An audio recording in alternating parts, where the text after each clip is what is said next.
હાલ કોરોનાને લઈને ખૂબ જ દુઃખદ સમાચાર સામે આવી રહ્યા છે। અચાનક કોરોના ફરી એકવાર ગુજરાતમાં પરત ફર્યો હોય તેવી સ્થિતિ પેદા થઈ છે। આ મે મહિનામાં કેસમાં ઉછાળો નોંધવામાં આવ્યો છે અને 38 કેસ માત્ર મે મહિનામાં જ નોંધાયા છે। 38 પૈકી 31 એક્ટિવ કેસ છે જે અમદાવાદ મ્યુનિસિપલ કોર્પોરેશન સંચાલિત હોસ્પિટલમાં આઇસોલેશન વોર્ડ ઊભા કરવામાં આવ્યા છે।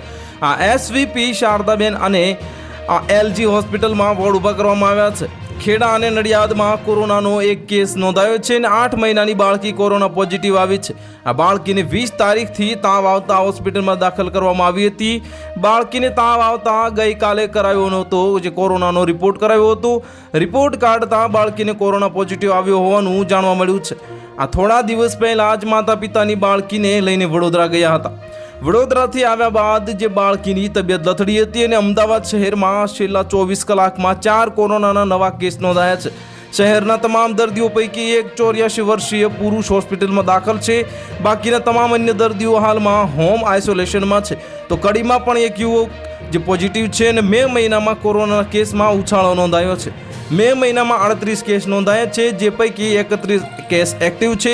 આ સાથે અમદાવાદ મ્યુનિસિપલ કોર્પોરેશન સંચાલિત એસવીપી શારદાબેન અને એલજી હોસ્પિટલમાં આઇસોલેશન વોર્ડ ઊભા કરાયા છે।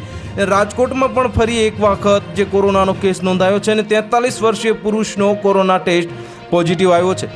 ન્યૂ ઓમનગર વિસ્તારમાંથી પોઝિટિવ કેસ નોંધાયો છે। તો હાલ માટે આટલું જ। મળીશું નવા અપડેટ સાથે। જો તમને અમારા વિડીયો પસંદ આવતા હોય તો વિડીયોને લાઇક કરી દેજો, ચેનલને સબસ્ક્રાઇબ કરી બાજુમાં આવેલા બેલ આઇકનને દબાવી દો જેથી તમને આવા સમાચારની અપડેટ મળતી રહે।